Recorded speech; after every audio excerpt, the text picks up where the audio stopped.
so many things to do in Metro Detroit in September. And if you're looking for something specific, you can scroll to that using the sections below in the description for faster searching. Also, you can use the blog post, which is sectioned out on the website. We're going to link to that as well. So this month we are starting with our hometown Lions, which I have high hopes for, like Panic in the Disco would say. And then we're going to move on to festivals, music, and then a little bit more after that. If this is your first time here, my name is Mike Perna.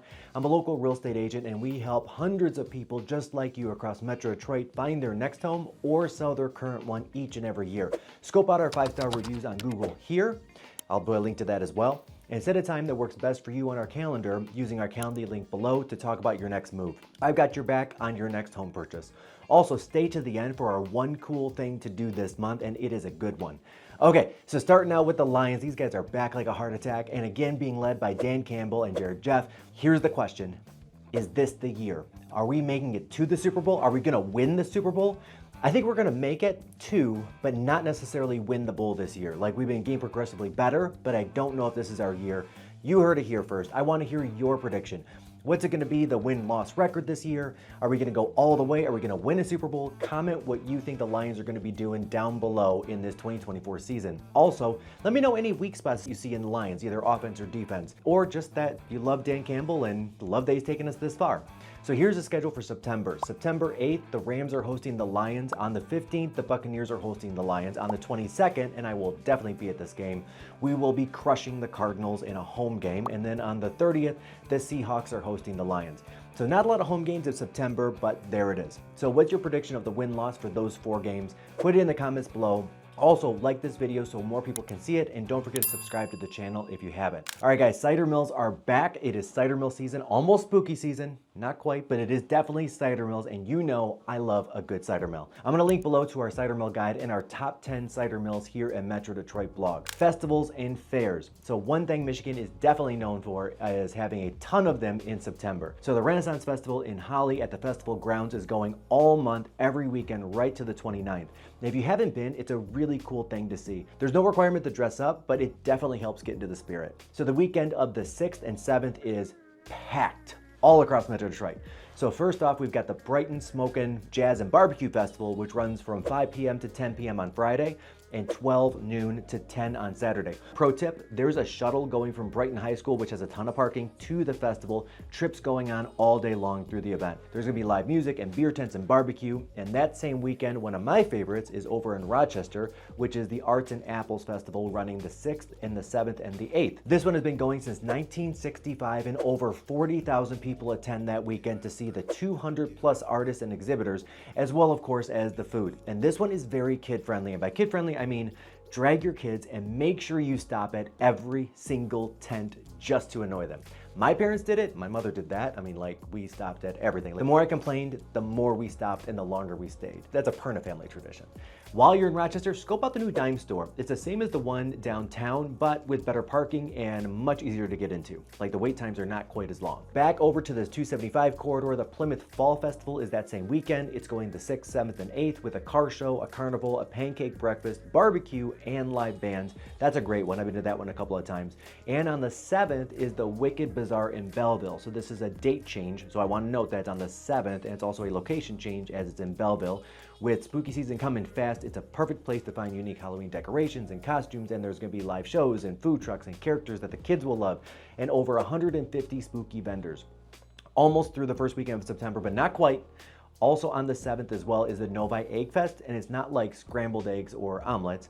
This is at the MSU Farms off of 12 Mile in Meadowbrook, and it is barbecuers using their big green eggs to bring the best barbecue around. But I gotta end it with my favorite thing of the weekend, and I do not miss this one. Highly recommended. Deli in the Alley in Detroit. And it's way bigger than just an alley. It's on the 7th on Forest Avenue between 2nd and 3rd. It was started in 1977 when a couple hundred neighbors getting together and throwing a block party, and has now evolved into the largest community-led event in Detroit every year. So this year there are gonna be over 60 performers across multiple stages.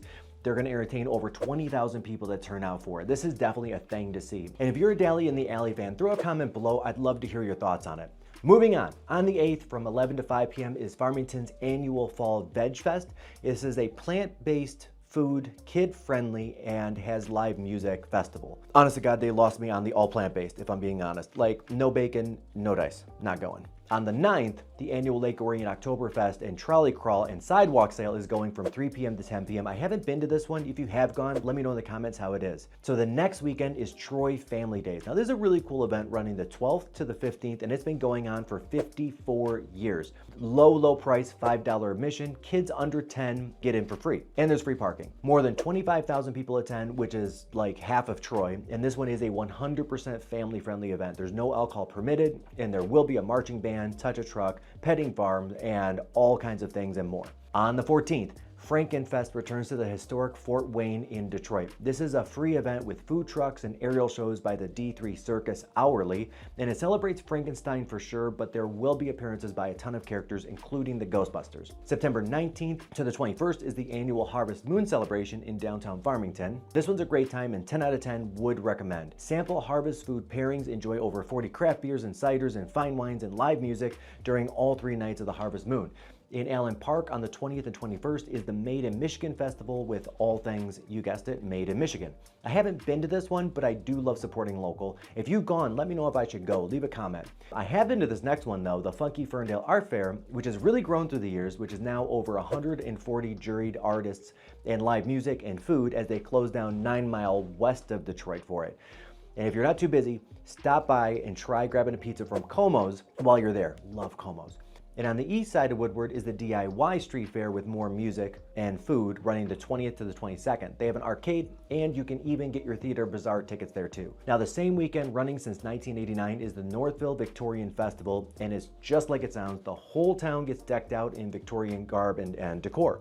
You don't have to dress up, but the locals do, and I love any reason to close streets downtown Northville and create more of a community space. It's the best thing Northville's ever done, is closing those streets off. So we're heading towards the end of the month, but the fun and festivals and festivities are still going. In downtown Wyandotte is the Fire and Flannel Festival, exactly like it sounds, with tree cutting demonstrations. I can't even make this stuff up. There are lumberjack shows, there's a carnival, axe throwing, fire performers, glass blowing, live chainsaw carvings, and that same weekend and last festival for the month we're gonna cover is the South Lyon Pumpkin Fest. Now this one is a full-on family event with a chili cook-off, which I will win, by the way. My chili is a thing to behold. A pie baking contest, which I will not win. And of course, with the pie baking contest, there's a pie eating contest. There's a fun run 5K and best scarecrow contest. It's a real thing. Okay, music is up next. Music, let's go to Comerica Park, bring in the heat right out the gate on September 4th, Green Day, the Smashing Pumpkins, and Rancid. Wow, that takes me back, okay. Pine Knob is no slouch in September. Pitbull's gonna be there on the 4th, although I'm gonna be across town, of course. I'm not gonna be there, I'm gonna be at Comerica. Avril Lavigne is there on the 7th with A Simple Plan. Cage the Elephant and Young the Giant, who are both amazing live, by the way, and I love that they're touring together, is playing the 10th. I will probably be at that show. Breaking Benjamin and Stained are there on the 11th. I honestly haven't seen either one of them. I'm more curious, but I'm not, avid fans of these guys. On the 15th is the Outlaw Music Festival that I've heard is really well done. For Detroit, they have a lineup of Bob Dylan, Willie Nelson, and John Mellencamp. Mudvayne is playing on the 21st, and Korn is playing on the 27th. So that is my complete rundown of Pine Knob. The Fillmore is bringing in Calio on the 7th, and he is so good live. I've seen him at a couple of festivals out of state, totally worth going. They're bringing in Sting on the 18th. I kind of think I have to see it because it's Sting. And then on the 19th, Manchester Orchestra is coming. Little Caesars is bringing in Usher on the 12th. That's gonna be a fun show. On the 29th, the 21 Pilots, which I will never miss a show for them. Nope, I'm in for that. On the 29th, the 21 Pilots are playing. The Masonic Temple is bringing in Sum 41 on the 14th. Cowboy Junkies on the 24th. If that's not a throwback, I don't know what is. And PJ Harvey on the 28th, which is also a name I haven't heard in quite a while. Meadowbrook, which is such a cool little venue, by the way, is bringing in Jane's Addiction on the 20th. Fun fact, they're the band that started Lollapalooza, and there actually was a Jane, and she was addicted, although they did change the name. And then they're bringing in Vampire Weekend on the 23rd, and those guys are a ton of fun. I've seen them live a couple of times. So that is a heck of a month. Now, two cool out-of-the-box things going on. First, William Shatner is coming to the Fisher on the 25th with a screening of Star Trek II, Wrath of Khan. And frankly, Shatner is hilarious. I've seen his stand-up before. He is amazing. And also scope him out when he played Denny Crane in Boston Legal. Denny Crane.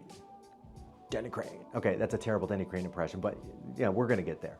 And last but not least, a really cool out of town but Michigan event is Art Prize in Grand Rapids, running the 13th to the 28th. Now with this, the whole city is transformed into an art and food exhibition. In fact, our very own Ben Sharkey, that we love to go see, that plays Willis Show Bar in Detroit, Cliff Bell's, and some other local venues, will be there with his art on display yet again. He's pretty amazing. Look for him while you're there. And if you haven't, subscribe to the channel and like the video so more people can see it, and reach out for any and all of your real estate needs. We are here to support you, and I'll see you on the next video.